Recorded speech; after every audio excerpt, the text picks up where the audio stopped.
Excellent. Well, Jim, thank you so much for making time for me. It's great to be chatting with you. How are you, sir? I'm very good. I'm in Sardinia in Italy at a European Film Academy board meeting, which I joined a few years ago. I'm not sure how good I am at it, but I'm here. Well, lucky you. I mean, I'm stuck down here in the freezing cold, so I'd rather be in your where you are.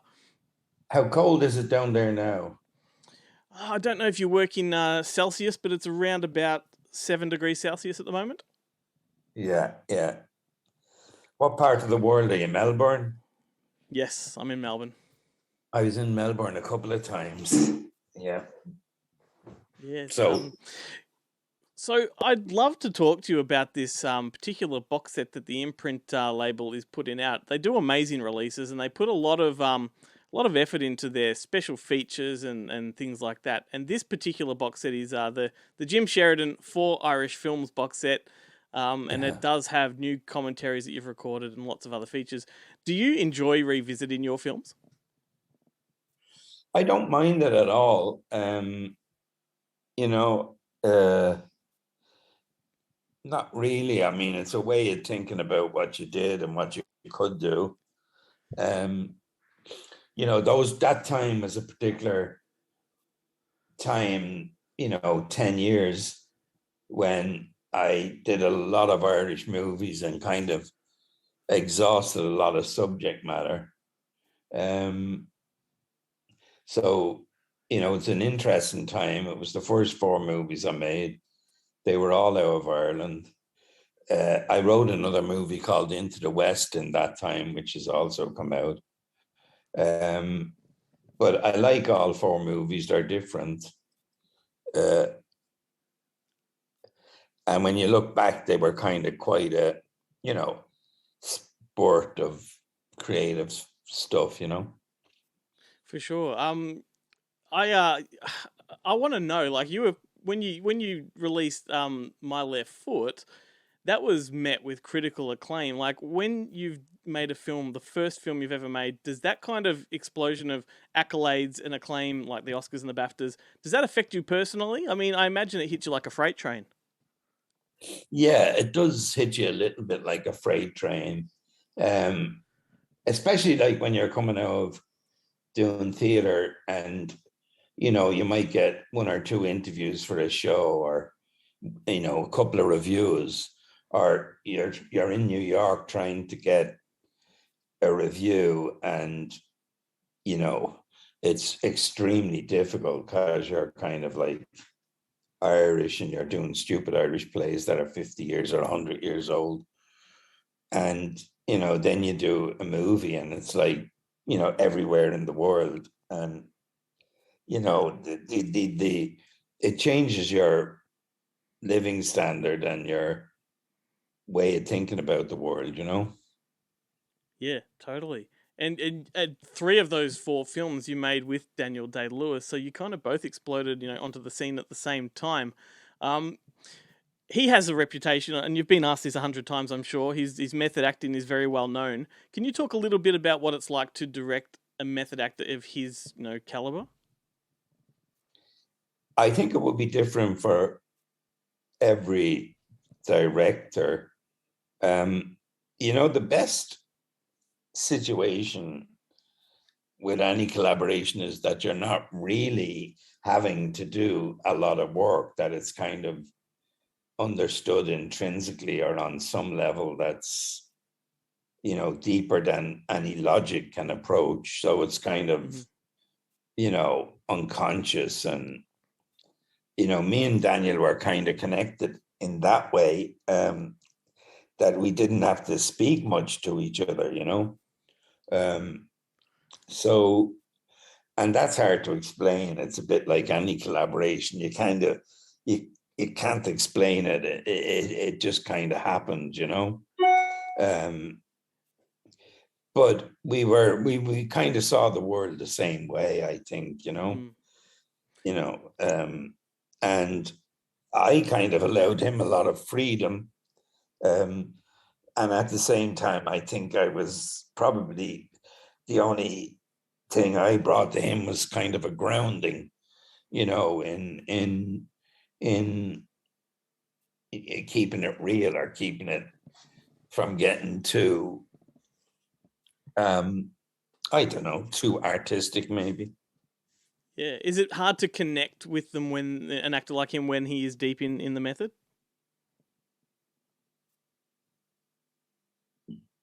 No, no, No. So it's if you have to kind give him direction, does he take it like as the actor or does he do it in character? I'm just fascinated by the process. of, I'd say both at once, you know, there's a kind of overzealous way of responding to, you know, what's called method acting, which is just somebody either deep in character, you know, which kind of a lot of actors do, kind of become inaccessible, I suppose. But Mm. I think with Daniel, it wasn't like that. It was just that he had a huge respect for the people he was playing, and he felt like, you know, he was borrowing their life in a way, and that he owed that the best effort he could give it, as opposed to look at me and, you know, I'm going to, you know, get into this character by denying myself stuff. It's not really like that, you know. It's Mm. you know, once upon a time, Brando was the method actor, and Yeah. I'm not sure he was, but you know, at that point in time, he was. Then I suppose De Niro became the method actor. Then Daniel became the method actor, and Yeah. it's kind of, you know. But in the end of the day, you know, it became so debased that anybody who lost 20 pounds was the latest method. Yeah, that's right. And you mentioned a moment ago that each of these films is very richly steeped in Irish culture, and they're all very different stories. Do you consider any one of them to be the most personal to you? No, not really. They all have their personal aspects. It's a bit like the personal kind of is like um, perspective in painting, you know. It's Mm.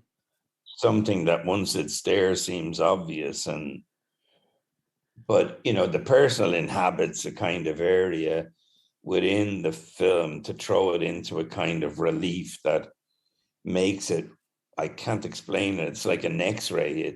It's like something that gives it authenticity that you wouldn't normally see.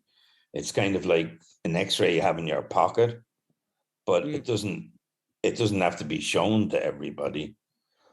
And once you get out of that area of, you know, where it means something to you personally, I think any art becomes more difficult, you know. Sure. If you're doing it to entertain yourself, then I think that becomes, that's not what I do, you know. Maybe I'm wrong, but it's just not what I do. Um, I actually think there's too much fucking entertainment in the world, you know. Yeah. I'm so sick of the So fucking entertainment. I'm sick of the streamers. I'm sick of the whole thing. I'm sick of the thousands of Netflix movies. It's just too overwhelming and too meaningless, you know. It's like streaming definitely, crap, I you definitely know. It's agree. like, When you're spoiled for choice, it sort of lessens the quality. That's for sure. yeah, yeah. It's kind of maybe too easy on certain levels, especially for Americans to make movies, you know. But I think that the big move that the streamers have made is to kind of codify the American distribution process worldwide. Whereas, you know, they used to have to buy time and compete in markets on the screen. Now there's no competition. It's just wipe out every local TV station, state owned media, and they just dominate everything and eliminate all the original sources of funding for movies. So there became no way of judging within the streamers, whether something was good, bad, or indifferent. It's just like put it out, you know. Mm. So I guess there's not going to be a Jim Sheridan superhero movie, that's for sure. Well, that's not even that. That's different. That's superheroes have their place within American culture. I don't know if they have their place.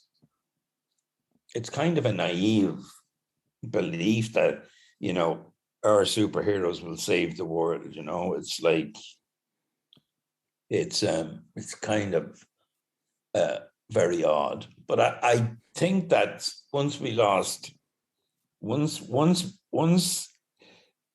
the films went from film to digital, a very profound change happened, and people don't recognize it. And that was that in the original 24 frames a second, you kind of had a belief system based on you could film it and add a little bit, you know, but basically what you were seeing was what you were getting, you know. But once, and you used to have to do special effects by digitizing film, but once you had digitization itself, the surface of the screen became malleable to a point that nobody was expected to believe it's reality. So film shifted into a kind of cartoon, you know, like a kind of animation. So essentially, action movies to me are high level animation for you know, young grown-ups. Yeah, I'm totally on board with that wave of thought. You know, I completely agree, particularly what you're saying about the screen itself changing. I think that's been fundamental to me, you know, and how I engage with films. That's for sure. If I can just bring you back to these films, the one I want to talk about for a moment is The Field, because down here at least that's sort of the lesser known of the four, and I remember loving this one back on video when I saw it. Yeah. And you made it basically immediately after My Left Foot. Did the two Yeah. productions overlap? Yeah. Basically, what happened was I'd made My Left Foot and it hadn't yet come out. And the first review I saw of it was while I was filming The Field. And that was Pauline Kael's review in the New Yorker. And kind of on some level, I knew that had changed my life. But I wasn't aware yet of the importance of it, but I kind of knew. Field was a more difficult movie because it was particularly Irish, you know. It was like I remember coming out of The Field in Wilshire Boulevard, some cinema down there near Fairfax, and as the audience came out, one guy said to the other, "What was his problem?" And I was like, "Well," and he's like, "He didn't own the field. He rented the field. What was his problem?" And they didn't really get the tenant occupancy the way an Irish person would, you know. And essentially, the move to America for, you know, all of Southern Europe, Italy, Spain, Ireland, was the movement of peasants to the cities, and they were never going back to the fucking land where they had a horrible life. And so once they got into cities, they just forgot the land. So people didn't really understand tenancy and peasants, and you know, and that's what made that movie very difficult to. It also made the boxer very difficult because people didn't understand, especially a black culture, for instance, but was mind blown by the fact that the white people hated each other and couldn't understand what was the difference between Catholics and Protestants, and couldn't tell them apart because they were all white and they all had the same type of houses. So I feel that particular problem is unexplainable in those terms, because when it gets down to the root of civil rights, I don't think Americans can access that the white people have civil rights issues in the modern world, although that's probably true of Northern Ireland. It's just too hard for their head to take. So Yeah, I feel those films needed, if I was reshooting them, I would reframe the opening 10 minutes and explain them a bit more. But that's hard to see when you're doing it from your culture, which has to have an authenticity. And absolutely. and and it's like trying to put 10 fingers through 9 holes. Uh, making Irish movies is the equivalent of playing uh, baseball with a hurling stick. You, do you know what I mean? Like a I do, hurling, absolutely.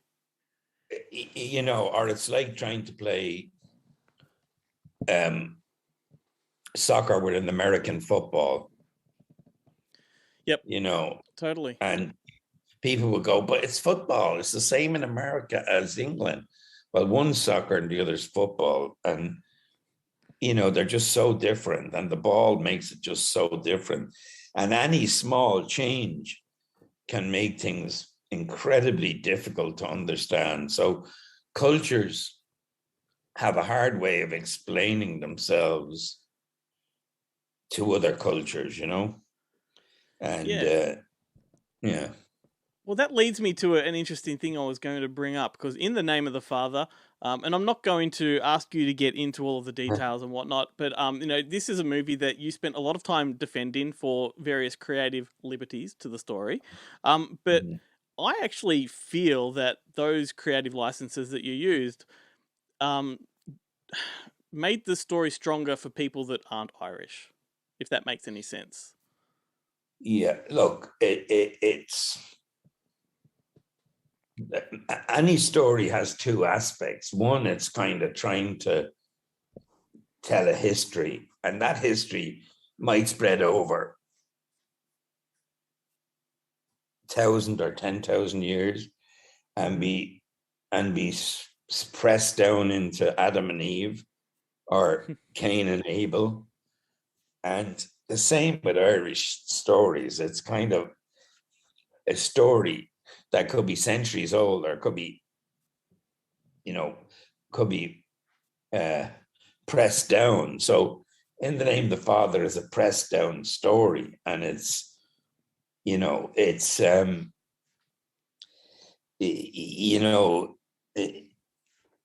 people say, well, you take liberties, with a story. So, just to give you an example, in the prison system in which I was writing that story, there was no history of any IRA man, which is Irish Republican Army, Mm-hmm. burning a prison guard.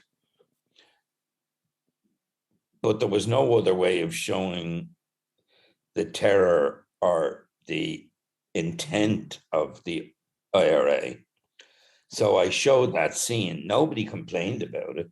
Nobody went, what guard was burned? But the Mm-hmm. fact that I put them in the same cell became the big, big issue.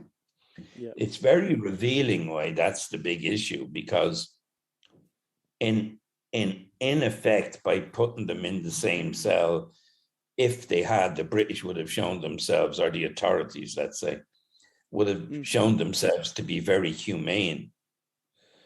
Mm-hmm. And so by me putting them in the cell, I was saying, well, on a deep level, they were more humane than they actually were, but they were happy to say, no, they were never in the same cell. We separated them. They were innocent and we didn't care. And we know one was the Yeah. father and the other was the son, but we put them in different holding pens like cattle. But you had the audacity to show us being humane. And the reason for that is power thinks it has the right to chastise and do what it wants. And in a funny way,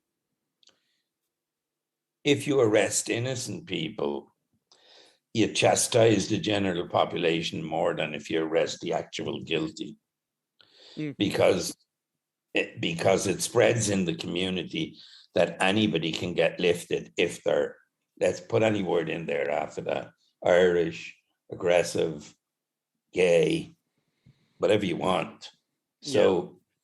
So stories have to, the function of that story was to have the non-violent father as the arbiter of morality and ethics. And that was the actual difficulty that many authority figures had with it, that it was reestablishing the original intent of the civil rights marches, or what should have been the intent, which was non-violent confrontation. And that was their actual problem. And, you know, in many ways, it was part of the grounding for what became known in Ireland as the peace process, which is now kind of under some kind of threat because of the protocol, you know, or whatever they call it. I'm not sure what it is. Yep, sure. And but you followed that up with The Boxer, which is another IRA story. What compelled you to sort of stay within that sort of territory? I wanted to do a boxing movie, and then it became an IRA movie, a story about the North again. That's a more difficult movie because on some level, you know, My Left Foot and In the Name of the Father were recognizable tropes within the American TV movie of the week, you know, which no self-respecting American director would make. And those were called, you know, they had a thing called the disease of the week, where they'd have, you know, a story about. And then they had the injustice story. And these were staples of American television that had run out of steam. But I just think I was doing what were staples without knowing, and just giving them a little bit more maybe depth, you know. But you know, if you want your movie or your story to work, you must kind of, it must be in some aspect or genre that the audience recognize, you know. For sure. And if I'm not mistaken, The Boxer was shot in areas that were heavily controlled by the IRA. Is that true? And was that problematic? No, it wasn't problematic, and it's not true. Okay. You know, no, probably the security company was run by an ex-IRA fella, or somebody who nobody knew as IRA at the time. Sure. But no, it's not like that. You know, they didn't have that kind of power, and you know, no, that's not true. It was shot in Dublin, where I grew up. You know, Well, I'm glad to clarify that, because you know you can look it up online, and you know you never know what to believe, so it's always good to get it straight from the horse's mouth. yeah. Well, we're just about out of time. You know, it's such a short time and lots to talk about, but you know, I just think these four movies are great. I think it's the first time that The Field has ever been released onto Blu-ray as part of this box set, so that's a great thing. And I would encourage everyone that's listening or watching to go and buy this box set. It's a limited edition, and it's really beautiful. But thank you so much for spending time, Jim. It's been an absolute pleasure picking your brain. I would say, just if you were to think of The Field as kind of almost like an Aborigine story, you know what I mean? He's kind of a guy who's a native who's been pushed out and reclaiming his territory in a way, you know? Yeah, well, I definitely think, you know, that film resonates in areas of the world where there's a big rural kind of, you know, agriculture. Yeah. And I think that's a story that is actually transcending beyond the Irish, you know, beyond the Irish story. So good. It was so good to talk to you, Glenn, and I'm happy to, and keep in touch, and I hope your show goes well. Thank you very much, mate, and you enjoy the rest of your time over there. All right, God bless you.